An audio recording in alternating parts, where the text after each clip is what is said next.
Shalom, jemaat yang dikasih oleh Tuhan Yesus Kristus. Pada hari ini kita akan mendengarkan sebagian dari firman Tuhan.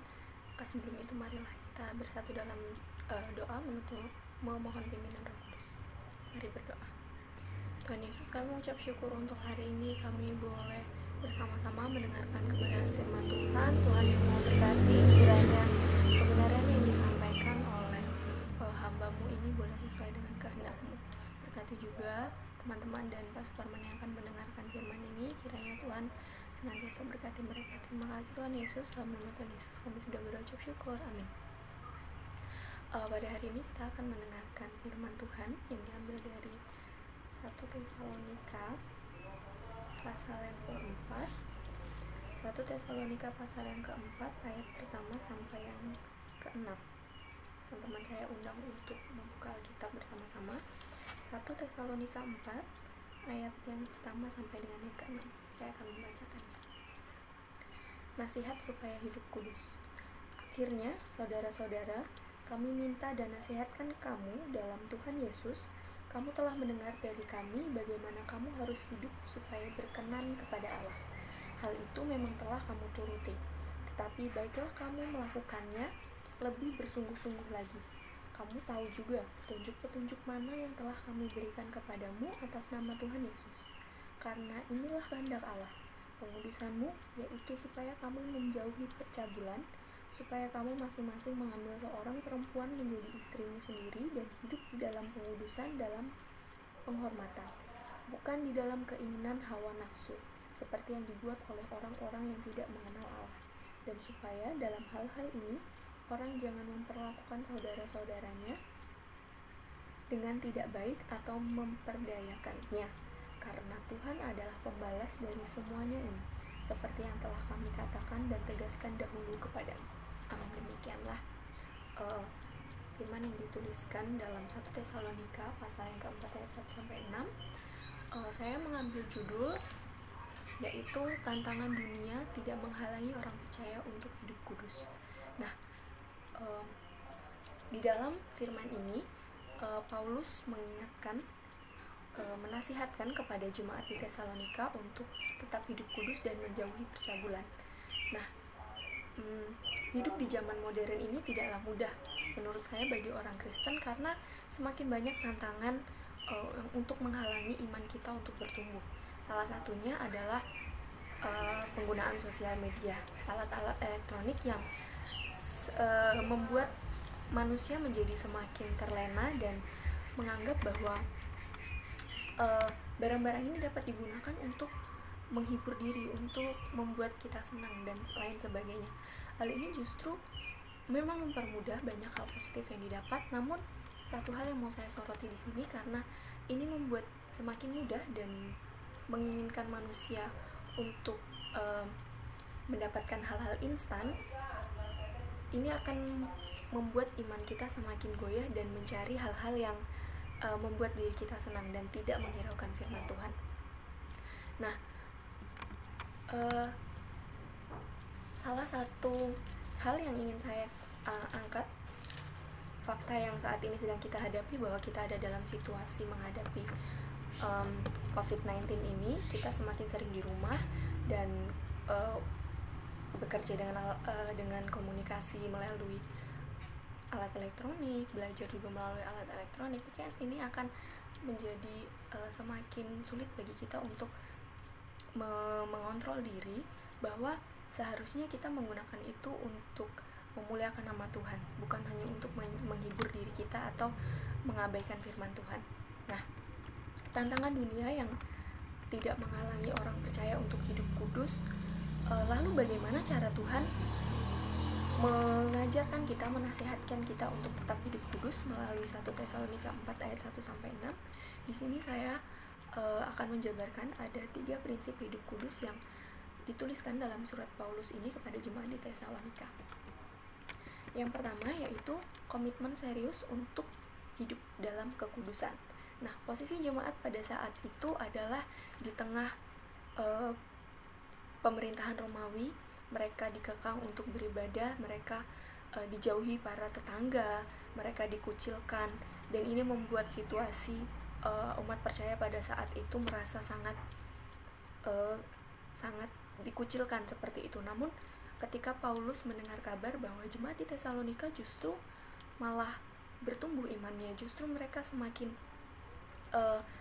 mengalami pertumbuhan iman di tengah keadaan yang menurut saya cukup untuk membuat mereka menyerah. Tapi di sini karena Paulus bisa melihat bahwa jemaat memiliki komitmen yang serius untuk hidup dalam kekudusan, mereka mengingatkan kita bahwa tantangan sebesar apapun tidak menghalangi mereka. Nah, situasi jemaat saat itu tidaklah memungkinkan untuk mereka tetap mengikut Tuhan Yesus. Namun komitmen yang mereka miliki sangatlah kuat, dan nasihat-nasihat dari Paulus juga mendukung mereka untuk tetap berada di jalan kebenaran. Ini hendaknya menjadi satu peringatan kepada kita untuk memiliki komitmen seperti jemaat di Tesalonika. Nah, prinsip yang kedua yaitu memiliki motivasi hidup kudus dengan pengharapan akan kedatangan Yesus yang kedua kali. Nah, apa yang dilakukan oleh jemaat di Tesalonika bukanlah tanpa penyebab, bukanlah tanpa satu stimulus di mana mereka setelah mereka mendengar perkabaran Injil dari Paulus, mereka mendengar bahwa Yesus Kristus akan datang kedua kali ke dunia. Nah, di sini mereka mulai memiliki pengharapan bahwa jika mereka menjaga kehidupan mereka tetap kudus dalam menantikan Tuhan Yesus Kristus, maka ketika Yesus datang kedua kali, mereka akan disaksikan oleh Yesus tetap hidup dalam kekudusan dan tetap mengikuti Yesus. Ini menjadi satu motivasi bagi mereka mengapa mereka memilih untuk tetap hidup dalam kekudusan. Nah, ketika menjadi lebih baik karena memiliki motivasi yang benar ini, mereka akan terpengaruh kehidupannya. Bukan hanya iman mereka saja di dalam diri mereka, namun tercermin dari perbuatan mereka. Mereka akan hidup memuliakan Tuhan melalui perbuatan mereka, terlebih lagi hidup di tengah-tengah bersama saudara-saudara mereka di Tesalonika. Mereka akan saling membantu dan saling mengingatkan untuk tetap menjaga kekudusan. Nah, prinsip yang ketiga di sini yang dimaksudkan dalam hidup kudus adalah berani menjadi berbeda di tengah budaya yang ada. Nah, jemaat di Tesalonika ini bukan hanya menerima tantangan untuk tidak percaya kepada Tuhan, mengalami penyiksaan, dikucilkan dan lain sebagainya, tapi mereka juga hidup di tengah budaya yang pro seksualitas. Nah, di sini jemaat hidup dan berada di tengah-tengah kondisi yang demikian ini sangat memungkinkan untuk mereka berbelok melakukan pencabulan sesuai dengan budaya yang ada di sekitar mereka. Tapi di sini mereka memiliki prinsip untuk hidup kudus, memiliki komitmen, memiliki motivasi, lalu mereka juga berani menjadi berbeda di tengah-tengah budaya yang ada, karena melihat situasi kondisi lingkungan apakah mendukung ke arah pertumbuhan atau justru membawa pada hal yang lebih buruk. Dan ketika lingkungan kita mendukung untuk melakukan hal-hal yang baik, maka kita perlu bersyukur dan tetap menjaga diri untuk tetap kudus. Namun ketika berada dalam situasi seperti jemaat di Tesalonika yang notabene mereka berada di tengah-tengah budaya yang pro kepada percabulan dan dosa-dosa seks, ini akan menjadi tantangan yang sangat berat. Nah, ketika hal ini terjadi, maka motivasi dan komitmen juga prinsip untuk hidup kudus ini sangat diperlukan, di mana mereka berani untuk menjadi berbeda dengan budaya di sekitar mereka. Mereka memilih untuk tetap hidup kudus, berdoa, berkumpul, beribadah kepada Tuhan. Nah, mengikuti Yesus sebagai raja yang dikatakan oleh Paulus dalam kitab surat Tesalonika ini menghasilkan cara hidup yang kontra budaya atau cara hidup kudus. Nah, ini juga terkadang membuat kecurigaan dan konflik antar tetangga di sana, karena mereka di sana minoritas umat percaya, makanya mereka sangat terlihat berbeda. Nah, tanggapan ini justru Paulus mengingatkan kepada mereka untuk mereka tetap saling mengasihi, bukannya membalas atau melawan pemerintahan atau orang-orang yang tidak percaya kepada Tuhan Yesus. Namun Paulus meminta mereka untuk tetap menjauhi percabulan, tapi juga tetap mengasihi mereka yang membenci umat-umat. Nah, jika jemaat di Tesalonika yang sudah setia dan bertumbuh di dalam iman kepada Yesus mendapat tantangan yang berat, bahkan penyiksaan, dan menyaksikan keluarga mereka satu persatu meninggal, dibunuh, disiksa, tapi mereka tidak lelah dan terus saling mengikat tali persaudaraan dan tetap hidup kudus sesuai dengan perintah Allah. Ini mengingatkan saya kepada sebuah ilustrasi di mana ketika kita memilih untuk belajar dan bersekolah, kita memiliki motivasi yang kuat untuk belajar, kita memiliki komitmen untuk tetap belajar. Ini akan menghasilkan pola hidup yang benar.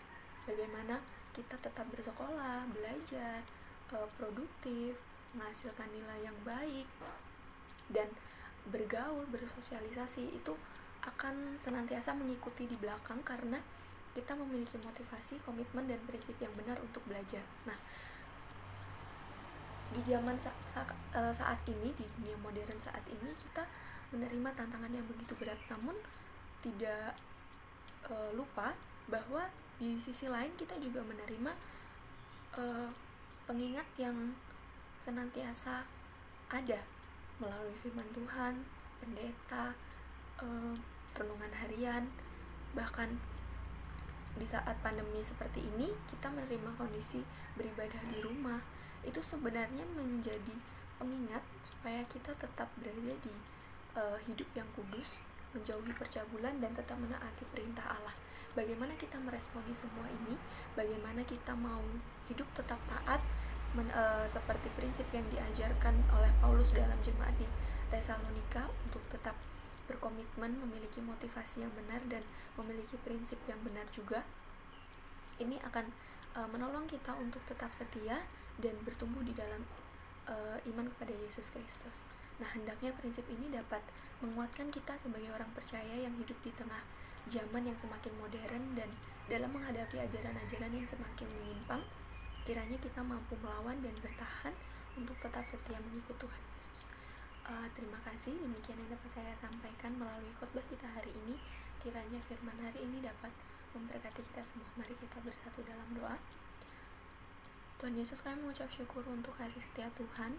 Kami mengucap syukur untuk firman yang sudah Tuhan sediakan bagi kami hari ini. Kiranya kami mampu menjauhi hal-hal yang semakin membuat kami jauh daripada Engkau. Biarkan kami boleh menjadi umat yang taat dan kudus di hadapan-Mu Tuhan, karena kami yakin dan percaya Allah yang kudus menghendaki umat-Nya juga untuk hidup kudus. Bapa, kiranya Tuhan yang senantiasa tetap membimbing kami melalui Roh Kudus dalam kami menjalankan hidup kami sehari-hari, boleh membuat kami juga semakin taat dan menyadari bahwa Tuhan memakai orang-orang di sekitar kami untuk membuat kami hidup sesuai dengan perintah Tuhan. Terima kasih Bapa, ampunkan segala dosa dan kesalahan kami. Dalam nama Tuhan Yesus Kristus kami sudah berucap syukur. Haleluya, amin.